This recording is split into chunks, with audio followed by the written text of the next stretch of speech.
Welcome to career spark. UP में 16,133 पदों के लिए जल्द ही विज्ञापन निकलेगा, जिसमें टीजीटी के 13,237 पद हैं और पीजीटी के 2,896 पद हैं, जिसकी विज्ञप्ति शासन की अनुमति मिलते ही आ जाएगी, क्योंकि माध्यमिक शिक्षा सेवा चयन बोर्ड ने इसकी सूचना गवर्नमेंट को दे दी है और जैसे ही इसकी अनुमति मिल जाएगी वैसे ही इसकी वैकेंसी आ जाएंगी।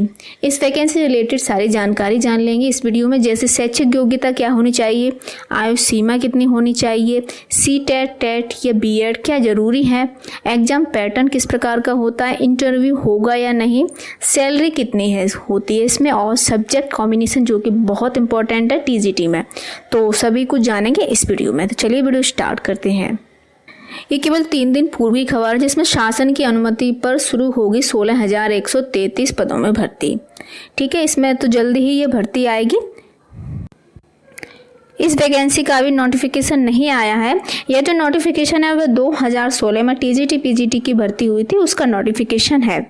2016 के बाद टीजीटी और पीजीटी में कोई भी वैकेंसी नहीं आई है, केवल एलटी की इस बीच भर्ती हुई है, इसलिए कुछ सब्जेक्ट्स में चेंज हो गया है, लेकिन बाकी का सब एज इट ही रहा है। और 2000 की जो वैकेंसी का जो नोटिफिकेशन आएगा उसमें थोड़ा बहुत चेंज होगा, अदरवाइज इसी प्रकार का नोटिफिकेशन होगा। तो जान लेते हैं क्या क्या है इंपॉर्टेंट पॉइंट। सबसे पहले हम जान लेते हैं एज के बारे में। इसमें जो एज है वह 21 वर्ष से अधिक होनी चाहिए। 21 वर्ष से कम एज का इसके लिए एलिजिबल नहीं है, और 60 वर्ष तक इसका कोई भी एज लिमिट नहीं दिया है, केवल इतना दिया है कि आपकी एज 21 वर्ष होनी चाहिए। अब बात करते हैं वेतनमान के बारे में। इसका जो ग्रेड पे है वह 4600 ग्रेड पे है, और जो वेतनमान है वह 9,300 से 34,800। इस प्रकार से जो वेतन मिलता है वह 50,000 से एवं बैठेगा, क्योंकि इसमें भत्ते और अन्य जो सुविधाएं मिलती हैं उसको मिलाकर। इसमें जो वैकेंसी आती हैं वह बालक और बालिकाओं के लिए अलग अलग आती हैं, लेकिन लड़कियां लड़कों के जो वैकेंसी होती हैं टोटल वैकेंसी उसमें अप्लाई कर सकती हैं उनके सब्जेक्ट में, लेकिन लड़के लड़कियों की जो वैकेंसी होती हैं उसमें अप्लाई नहीं कर सकते हैं।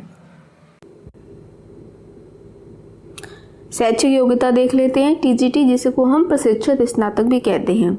पहला पॉइंट है उर्दू वाणिज्य कृषि विषय के प्रशिक्षित स्नातक पद है संबंधित विषय में स्नातक उपाधि के साथ प्रशिक्षण। यदि आपके पास ये सब्जेक्ट रहे हैं ग्रेजुएशन में उर्दू वाणिज्य कृषि, तो इसके साथ आपका बीएड भी होना जरूरी है।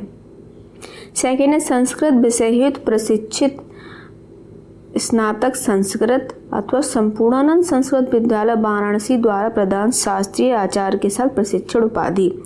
यदि आपने संस्कृत विषय के साथ ग्रेजुएशन किया है तो आपके पास इसकी प्रशिक्षण डिग्री होनी चाहिए, या संपूर्णानंद संस्कृत विश्वविद्यालय वाराणसी के द्वारा प्रदान शास्त्रीय आचार्य के साथ प्रशिक्षण उपाधि। इसके लिए आपको एक कंपलसरी होना चाहिए, या बीएड होना चाहिए, या संपूर्णानंद संस्कृत विश्वविद्यालय के द्वारा प्रदान की गई आचार्य की डिग्री।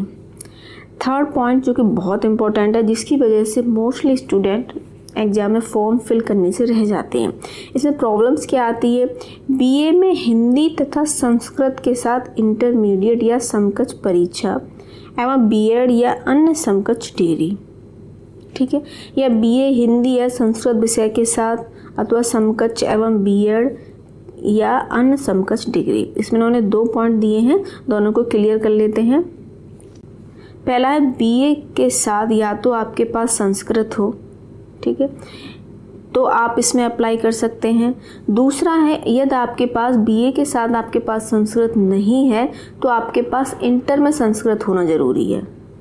यदि आपके पास इंटर में संस्कृत है और बीए में आपने हिंदी से किया है तो आप टीजीटी के लिए अप्लाई कर सकते हैं, या बीए में आपके पास संस्कृत और हिंदी दोनों रही हैं तब भी आप इसमें अप्लाई कर सकते हैं। ठीक है, इस प्रकार से या जिसके पास बीए में हिंदी रहा हो उसके पास संस्कृत नहीं थी, ना इंटर में थी और ना बीए में थी, तो वे किसी भी कंडीशन में इसमें अप्लाई नहीं कर सकते हैं।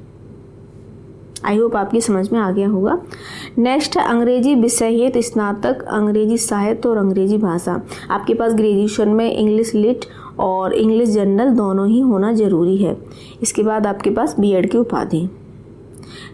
नेक्स्ट है गणित विषय हेतु बीए और बीएससी। यदि आपने मैथ से अप्लाई कर रहे हैं तो आपके बीए और BSc दोनों ही आपके पास होना ज़रूरी है और उसके साथ आपके पास प्रशिक्षण उपाधि। नेक्स्ट है, यदि साइंस के लिए आप अप्लाई कर रहे हैं तो आपके पास भौतिक विज्ञान और रासायनिक विज्ञान के साथ आपने ग्रेजुएशन किया हो और प्रशिक्षण उपाधि। नेक्स्ट पॉइंट है जीव विज्ञान से रिलेटेड। या जीव विज्ञान से रिलेटेड जो पॉइंट है, पहले जो भर्ती हुई है उसमें जीव विज्ञान को एक सब्जेक्ट के रूप में शामिल किया गया था, लेकिन अब ये कहा गया है कि जीव विज्ञान का कोई भी सब्जेक्ट 10th में नहीं होता है, इसलिए इस सब्जेक्ट को हटा दिया गया है, जिस कारण से यह मैटर कोर्ट में भी चला था और उसके बाद यही निष्कर्ष निकला था कि इस सब्जेक्ट के जो स्टूडेंट होते हैं उनको अदर सब्जेक्ट में जोड़ा जाएगा। अब देखते हैं इस बार की नोटिफिकेशन में क्लियर हो जाएगा कि सब्जेक्ट को रखते हैं या नहीं रखते हैं। क्लास सामाजिक विषय हो तो राजनीति शास्त्र, भूगोल, अर्थशास्त्र, इतिहास विषय के साथ 2 विषय में स्नातक हो। ये 4 सब्जेक्ट होते हैं। एक होता है सिविक्स, ज्योग्राफी, इकोनॉमिक्स और हिस्ट्री। इन 4 सब्जेक्टों में से आपके पास 2 सब्जेक्ट होने चाहिए और उसके साथ आपने बीएड किया हो। ठीक है, इसके साथ एजुकेशन ये सब्जेक्ट नहीं चलते हैं, सोशलॉजी ये सब्जेक्ट इसके साथ नहीं चलते हैं। इस वजह से भी काफ़ी स्टूडेंट रह जाते हैं, क्योंकि जो अपना जो ग्रेजुएशन में सब्जेक्ट कॉम्बिनेशन लेते हैं वे एजुकेशन या सोशलॉजी ले लेते हैं, जिसकी वजह से उनका सब्जेक्ट कॉम्बिनेशन नहीं बन पाता है और वह इस SST में अप्लाई करने से रह जाते हैं। नेक्स्ट है कला, संगीत, गृह विज्ञान, व्यायाम, सिलाई, बंगला, कार शिल्प, पुस्तक कला, टंकम, जो आदि सब्जेक्ट है इसमें भी कुछ सब्जेक्ट हटा दिए गए हैं। ठीक है, तो इस वाली वैकेंसी में हम देखते हैं इसको क्या करते हैं, आगे हटाते हैं या उसको ऐड कर लेते हैं। नेक्स्ट है प्रशिक्षण का तात्पर्य। इसमें जो कई बार आ रहा है कि प्रशिक्षण होना चाहिए, तो इसका तात्पर्य क्या है, तो इसका तात्पर्य BEd, LT, BT या शिक्षा शास्त्र उपाधि से है। ठीक है, इसमें जो प्रशिक्षण बार बार आ रहा था तो इसका तात्पर्य इससे है। नेक्स्ट, शैक्षिक योग्यता पूर्ण करने की तिथि आवेदन पत्र प्राप्त करने की अंतिम तिथि मानी जाएगी।